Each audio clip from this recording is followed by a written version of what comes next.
Ladies and gentlemen, a pleasant good evening to everybody. Welcome back to the Louis Sports Network. We're talking UFC Ultimate Fighting Championship, talking UFC 249. It is your boy Louis back again with another banger, little late night with yet another video. Smash the like button, hit that subscribe button, make sure your notifications are turned on. This one's going to be a little bit more quicker. We're talking UFC 249 main card post-game talk. I'm really going to talk about the main card. But what I wanted to do is I wanted to shed some light on a fight. Shout out to Alex Sports. He says, what's up? Shout out to Alex Sports. Again, smash the like and hit the subscribe, man. For people to come in. How you been? I've been great, man. How's everything with you, man? Hope everything is good with you. Like I said, shout out to Layla with the support. And getting back. So it's crazy to me how such a stacked card UFC 249 was, and this fight was very good that it was only good enough to be a preliminary match. And that's between my boy Anthony Pettis going up against Donald the Cowboy Cerrone. And I know in Cerrone's last fight, he was embarrassed by Conor McGregor. He lost, in like about 20 seconds. So obviously Pettis came in with a 22-10 record, and Cerrone 36-14 with one draw. As you can see with the breakdown, he's won 11 by knockout, 7 by submissions. He's got 4 decisions. Cerrone's got 10 knockouts, 17 submissions, and 9 decisions. So like I said, his last look at the people that he lost to. He had lost to Ferguson, GAETHJE, and McGregor. And your boy Anthony Pettis had beaten Stephen Thompson, but then he lost to Nate Diaz and Diego Ferreira. So it was a really nice card. It was a special card. Like, it was lit. And these two put on a show. Like, these two put on a real show. Anthony Pettis ended up getting the decision. So he won between these two. So Anthony Pettis won the decision. And like I said, it was a really nice fight between two welterweights. Anthony Pettis 170 and Cerrone at 171.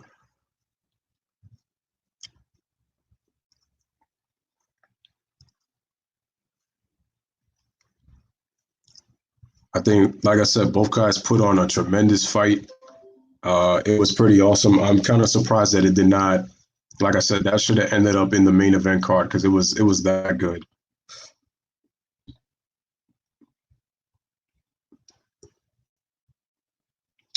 This went the full 3 rounds. In the first round, Cerrone won 2 out of the 3 scorecards from the judges, 10-9. Pettis won 1. And then in the second round, Pettis clearly won the second round, 10-9s across the board. But I love the exchange, like at the very end in the late round 3. It was some beautiful exchanges. You saw some really nice counters by both men. Just a really nice and impressive fight. Shout out to Jay. Yeah, the whole card was great, but I'm only talking about the main one because I missed the preliminary. But it was a great card. Shout out to both men for putting on a show. And it was a nice bounce back performance by Cerrone after getting beat the way he did against Conor McGregor. But both guys were great. Much respect to Anthony and Cerrone. Now, getting to my next bout. Greg Hardy going up against Yorgan de Castro. So as you can see with Greg Hardy, 5-2 record with a draw. De Castro came at 6-0. And you can see you can see the recent results. Jordan de Castro was undefeated. This was an interesting fight. I thought that Greg Hardy was going to have his problems just because of de Castro's striking power. Greg Hardy can do too, and I said that Greg Hardy had the reach advantage against de Castro, and I thought Castro was doing a good job with his leg kicks. Really bruised Hardy in the first round, and I thought midway through the second round, once he injured his foot, I felt like he stopped being aggressive.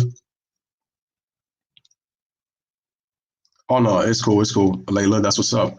But Greg Hardy came back with a vengeance. What he started to do was he started to use his reach, and he would start to hit quick, and then he would move. I thought he used his jab really well. He even started to use some leg kicks later in the rounds, in rounds 2 and 3, and he did an unbelievable job after that. And De Castro really was never in the fight after he injured his foot, and you could see that he stopped being aggressive. And Hardy even started to use leg kicks of his own and started to bruise the thigh of Yorgan De Castro, and that really was the difference. Because I think had De Castro not injured his foot in that match, I think De Castro would have won by decision, in my personal opinion. But again, shout out to both men, and Greg Hardy was able to get the win on him. So it's a huge win for Greg Hardy to beat a man who was undefeated. So that's nice, and hopefully this can build with Hardy. So that's right. And this guy's a former football player, 6'5", 265 pounds, and only 31 years old. And, so shout out to both heavyweights. I mean, they did their thing. Now, one of my favorite matches that was here too.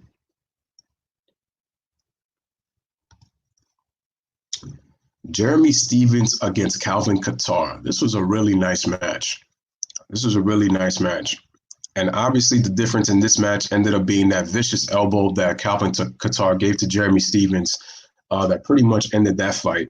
But I thought Jeremy Stephens was winning early against Kattar, and he was giving Kattar a lot of problems in the beginning of the fight. Let me just go there. So the problem is when you look at a matchup like this usually would be at the top. And the crazy part was Jeremy Stephens, he missed weight. He missed weight for this one, for this match.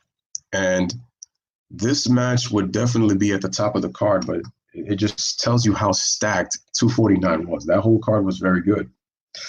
I think the only other preliminary match I saw was Randy Spann, the match that he won.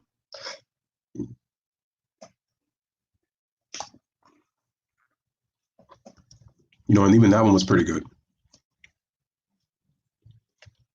So the leg kicks, a lot of leg kicks in this one. Stephens coming back after Kattar was able to hit him with a couple of surprises. I think he hit him with a 3-punch combo. So I thought that the counters were really good in this matchup. The counters were really good. I thought Stephens was more aggressive in round 2 than he kind of was in round 1, even though they were both kind of throwing haymakers. And he threw like a successful bevy of punches, and he was able to hit the leg kick. I thought that the kick kind of forced Kattar to kind of lift his leg up because I think he was anticipating that he was going to get kicked. And so and it also forced him to change stances. And again, Stephens was still able to come with some shots, but then as soon as he came up with shots, Kattar was able to counter him on that way. And he was able to work on the lead leg, so that was key. And then that forced Jeremy Stephens to have to change stances himself.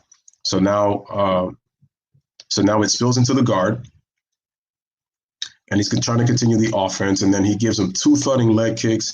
And then I thought Kattar did a good job of coming back and then hitting him with some jabs to the body. And then he put a nice combination that I thought was really beautiful on Kattar's part. But the key was that vicious elbow he took in the nose. That changed the entire complexion of the match. Stephens was done at that point. It was done. That vicious elbow, he hit him right on the chin. Woof! He went down. It was over. He gives him with that ground and pound, and that was it. And as you know, he split him wide open. Referee had to stop the match, and Jeremy Stephens wins by KO. But that elbow and those ground and pound punches, that was it, my man. That was it. It's a wrap. So he wins by decision. All right, no doubt, kid. Stay strong. Good night. Have a wonderful night. See you later. All right, so that was great.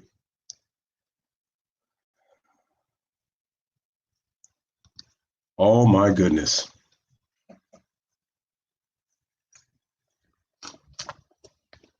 The quickest fight in the main event card.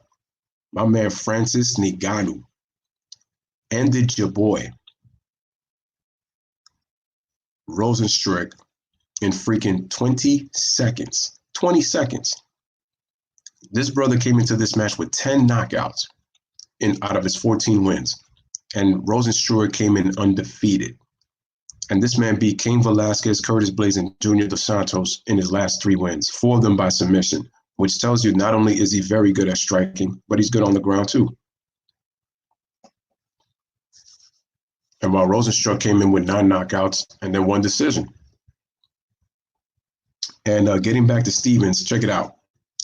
There's that vicious elbow that your boy KATTAR hit him with, and that was the result, and that pretty much ended the fight.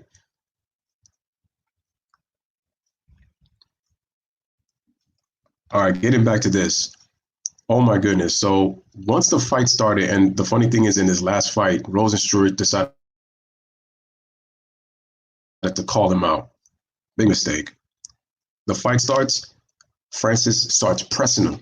And he just starts throwing haymakers left and right, left and right. He was swinging air, but the thing was he kept the pressure on him and he was closing him in. Once he did that, and the thing is Rozenstru couldn't defend it. And by the time he got to the gate, Francis's strategy was, I'm going to keep doing this and I know eventually I'm gonna hit you. So he's punching there, punching there, punching there. And then that left one, boom, hits him right in the left side of the face. And he grounds and pounds and he was done. DONE, kaput, finish. He was done. Dunzo. In 20 freaking seconds, man. 20 freaking seconds, man. Whew. Whew, oh my God. Francis is one dangerous animal, bro. That is a dangerous animal, man. And look, and listen, man. I love this guy. That dude deserves a title shot. I'm telling you right now, he deserves a title shot for the heavyweight title. He deserves a title shot. I'm telling you right now. And he came out today and he said he wants to challenge Daniel Cormier. I'm going to tell you right now, Daniel Cormier want none of Francis. He want none of that dude.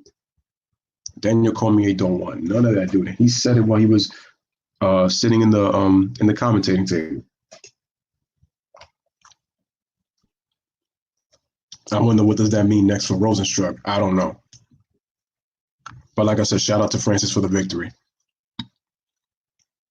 And you make a mistake by calling the dude out, man. Okay. Another good one. My man Henry CEJUDO, baby, against Dominick Cruz. Great fight. I thought Henry CEJUDO came in with a great game plan, using a lot of leg kicks. I thought Dominick Cruz did a much better job.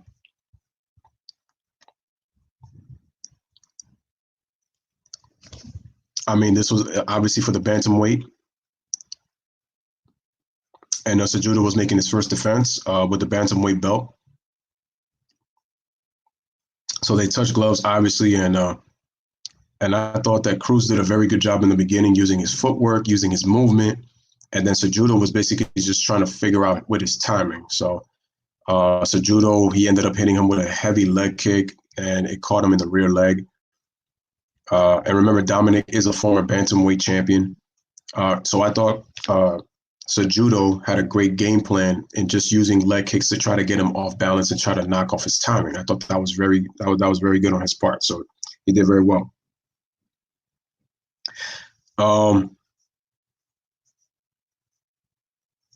So I remember when Cruz tried to go kick CEJUDO at one point, CEJUDO was able to hit him with a takedown. And Cruz was trying to get up, and then he pretty much was trying to get up, and then CEJUDO just kept trying to hit him with the ground and pound, keep going. CEJUDO continued to try to Cruz came back with a right hand, and then CEJUDO kind of ignored it, and then he came with a right hook after he hit him with a couple of leg kicks. So, and CEJUDO then continues to go after the leg, and this is all happening in round 1, folks. And then as the round ended, Triple C once again came back and he fired one more leg kick. And they kind of headbutted each other because they kind of clashed heads, and that's when CEJUDO ended up getting busted. I saw when he got busted open once they crashed heads.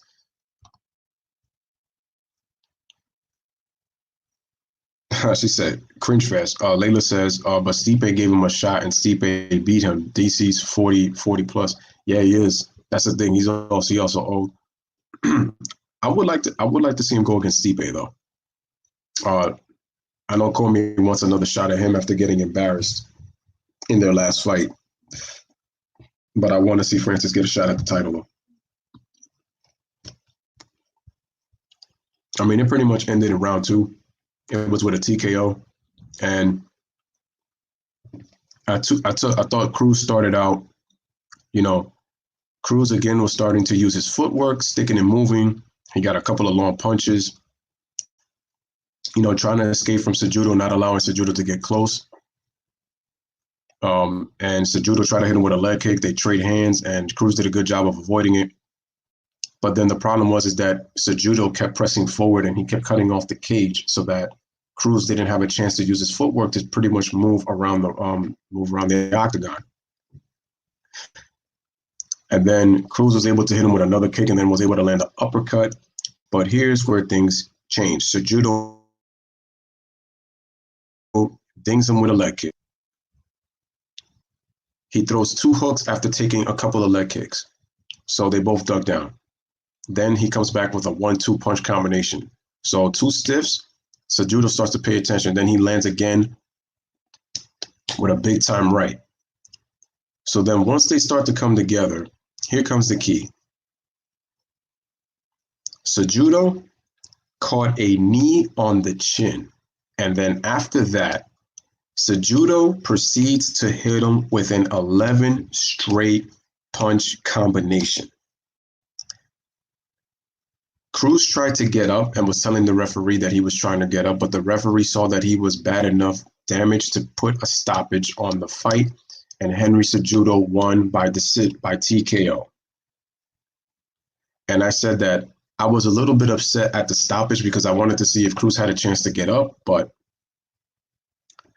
instead it happened, man. It was over, bro. It was over. Again, that liver shot from Stipe to DC spotted a sure game plan to beat DC. Now he can't fight anymore.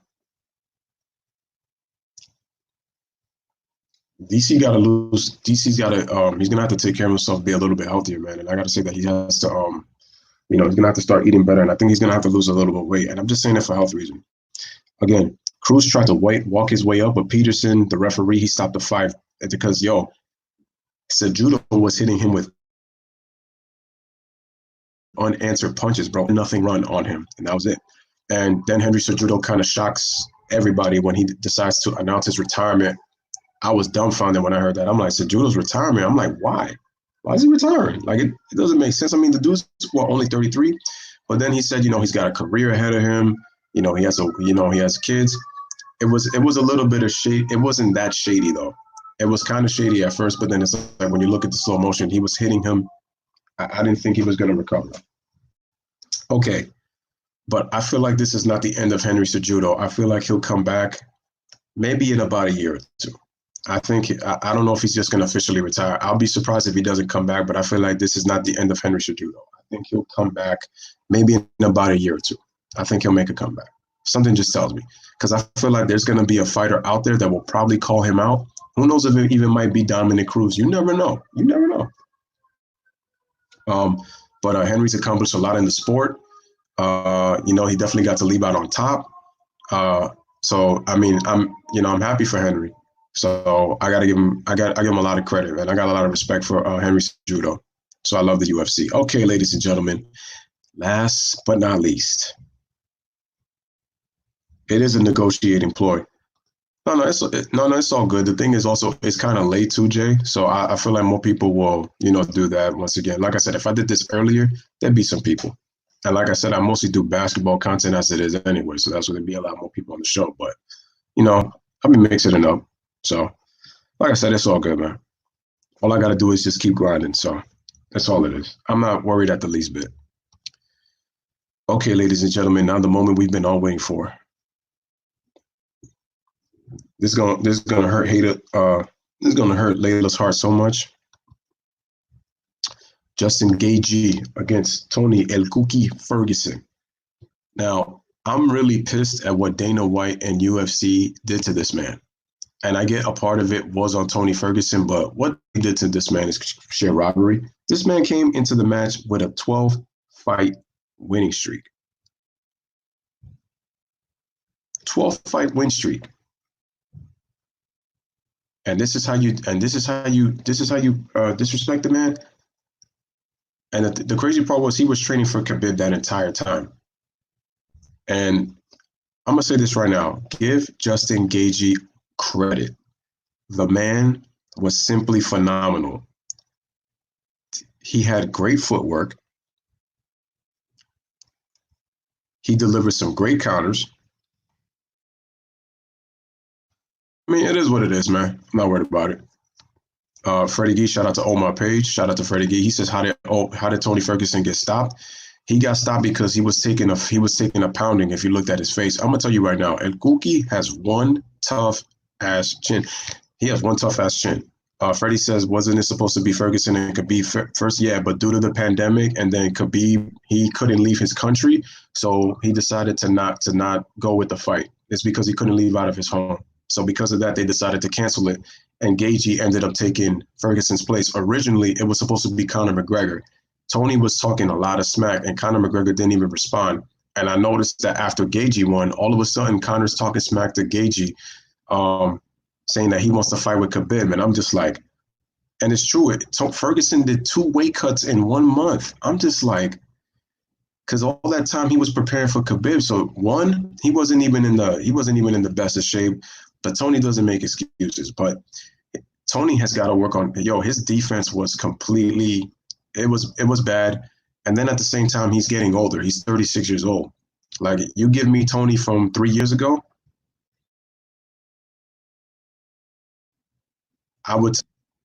he beats Justin Gaethje.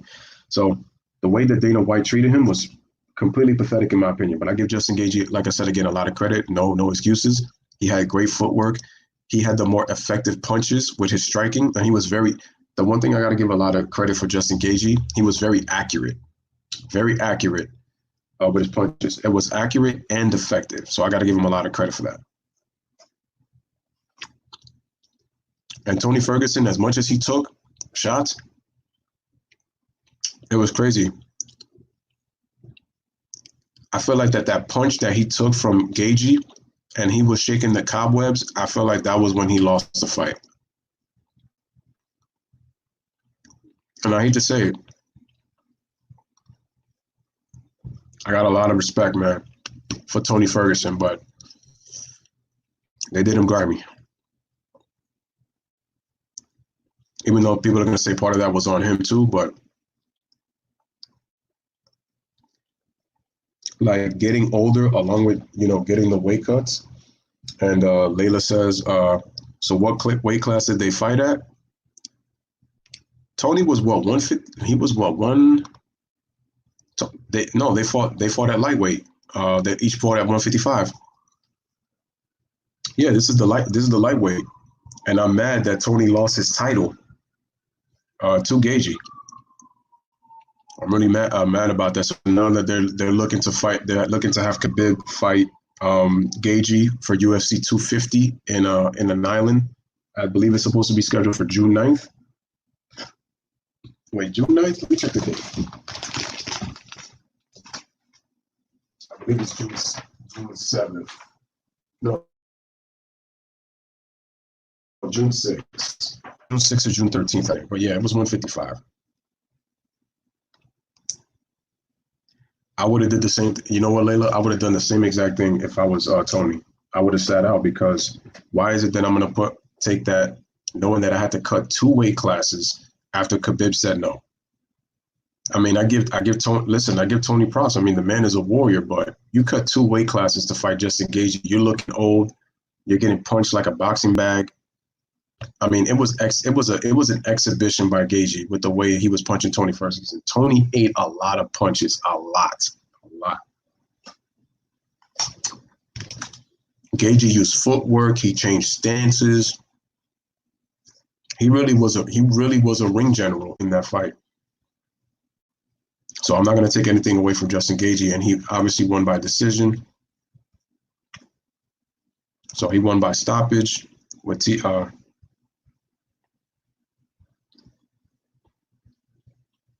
and the funny thing is, it went the full 5 rounds. That's the crazy part.